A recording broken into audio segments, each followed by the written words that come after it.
Play isn't just a nice extra for kids. It's one of the brain's primary tools for building emotional regulation.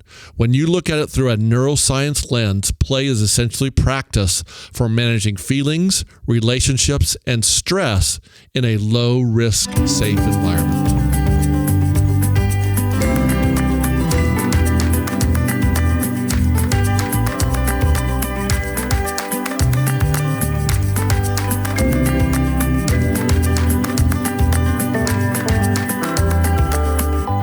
Another episode of Resilience Team Quick Bites from ESDAC. I am Ginger Lewmen. I'm here with Eric Nachtigal, and I am actually pretty excited about today's question because it comes from an elementary teacher, a lower elementary, and she's got kids bouncing off the walls. She's got kids who are climbing under tables and hiding. She's got kids who are like, shoo, eloping out of the classroom. Yes. Gone. I didn't even know this was a thing at little elementary age. I just worked with the olders, and I thought it was called skipping.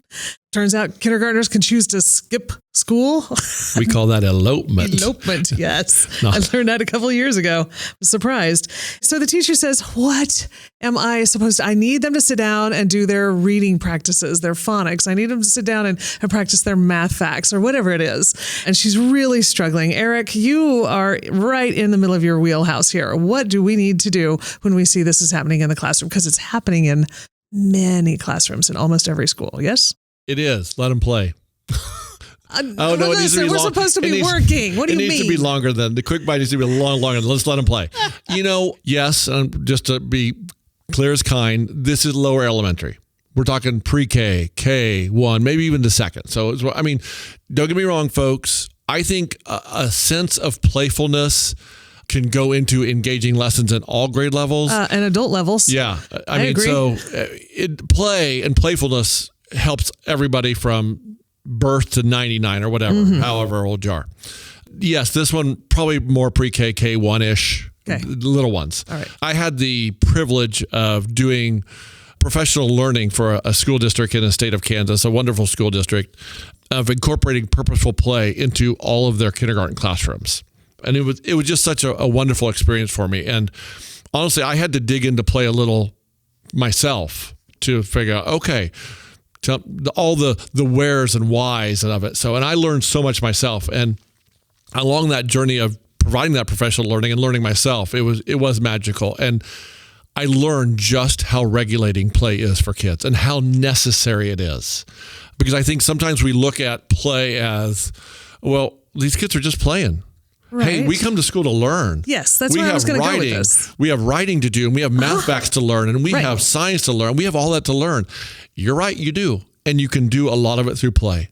You can do in the early grades especially, you can do a lot of it through play. And I'm going to say consequentially, I have been in classrooms of early childhood classrooms where it is very, very heavily academically goal-oriented. And there's very, honestly, little play. Well, we have high expectations for our kids here, Eric. Come on. Okay. And you know what? The beauty of it is we can have high expectations, even high academic expectations through play.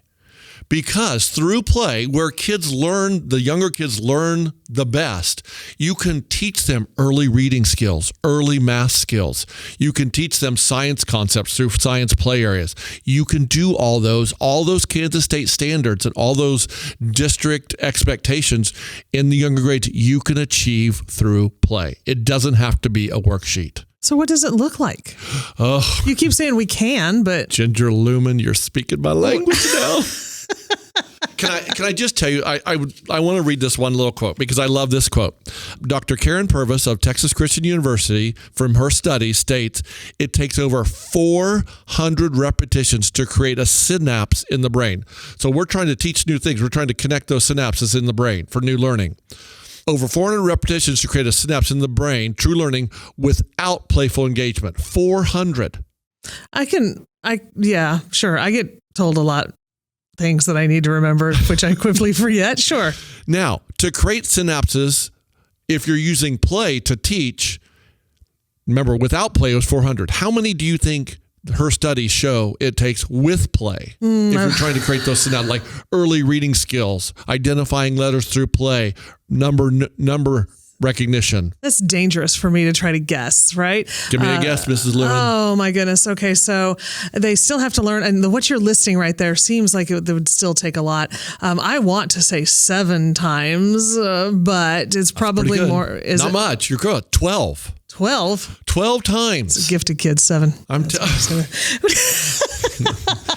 Ginger is brilliant with the gifted. You're right. So no, but 12. But think of that, 400 or 12. Yeah. So when you think, oh, I could be doing this through playful engagement, through purposeful play, and teaching them, number identification or letter identification, things like that in the early grades, 400 times. Yeah. Or 12. Yeah. So that, to me, that's a big stat. So, but what if they're not paying attention during all those 12 because they're busy playing? You know what? Play, there are characteristics that you have to have for it to truly be play, and joyful, intrinsic motivation. They're playing because they want to play, not because we're making them. So let's be honest. Sit down there and play, child. Let's be honest. Yeah, sure.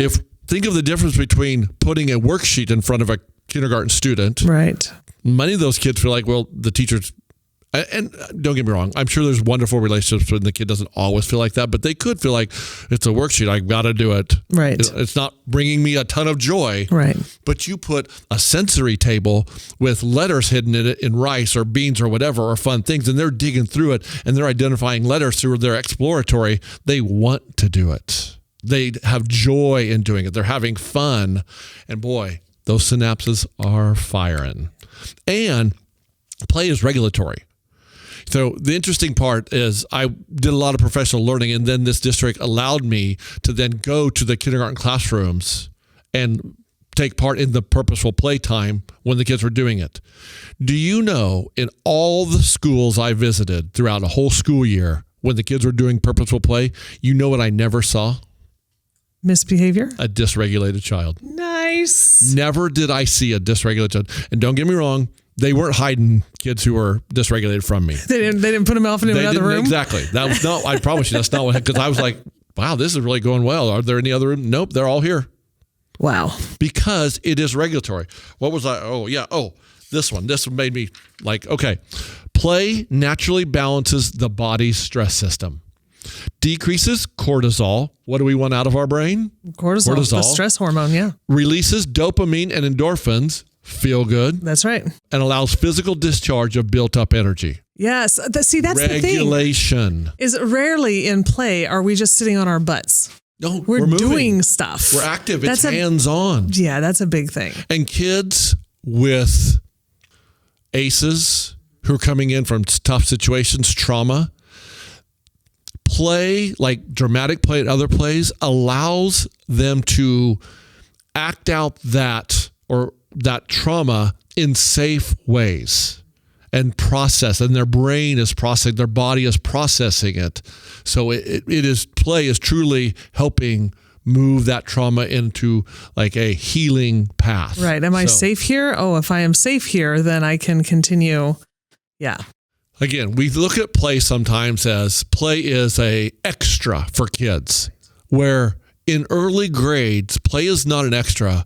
Play is a necessity for their learning. If we don't allow kids to play, and just from the heart and from the common sense, think of some of these kindergarten, they are 5 and 6 years old. Yeah. If we are asking them to go from one subject to another, from ELA blocks, whether that's, your state mandated 90-minute ELA blocks, 60-minute math blocks, then fit in social studies, fit in science, start doing phonics, all the transition, that is demanding on their nervous system. If we don't give them that release of purposeful play time where we're letting them have voice and we're letting them have choice, and they're being able to move through a structured system, because don't get me wrong, I'm a structure person, but within that structure, they have voice and choice. They can go play in the dramatic play. They can go with sensory play. And you can have some academic play areas and some dramatic play areas and some science play areas explored. You could have play.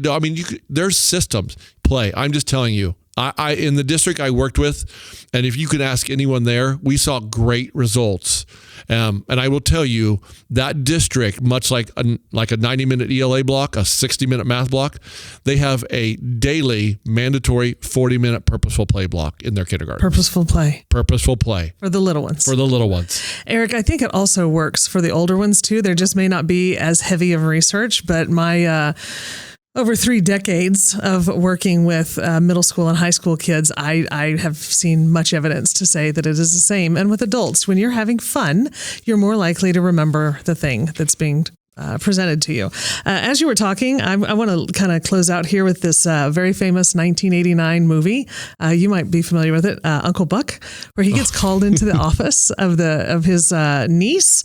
She's being chastised because she's not doing well in school. And Uncle Buck responds, he says, I don't think I want to know a 6-year-old who isn't a dreamer or a silly heart. And I sure don't want to know one who takes their student career seriously. Yes. I mean, it's play. It is. It's play. Can I read just one before this? That was my closer. Sorry. That was good. Go on. I'm sorry. The play thing is just like, it just grabs me. And I just want to talk so much about it. Please, go ahead. But I read this because I think you and I's work on the resilience team. This play is so resilient building. Yes, it is. So I think it just ties. So play isn't just a nice extra for kids. It's one of the brain's primary tools for building emotional regulation. When you look at it through a neuroscience lens, play is essentially practice for managing feelings, relationships, and stress in a low-risk, safe environment. It heals trauma. I want to, okay, you're right. We should have landed on that one. And we did. No, it's good. I'm not saying that. I want that to reverberate for a little bit. Because if I'm playing, that intrinsically is a fun thing. Mm-hmm. And it's helping me through, because learning is hard for many of us. Yes. But I'm having a good time while doing a hard thing. Hello. Yes. Yeah, it's big. Play. I'm just telling you, it's so important. Don't look at it as an extra. It is a necessity for young kids. Join us next time for another episode of Resilience Quick Bites.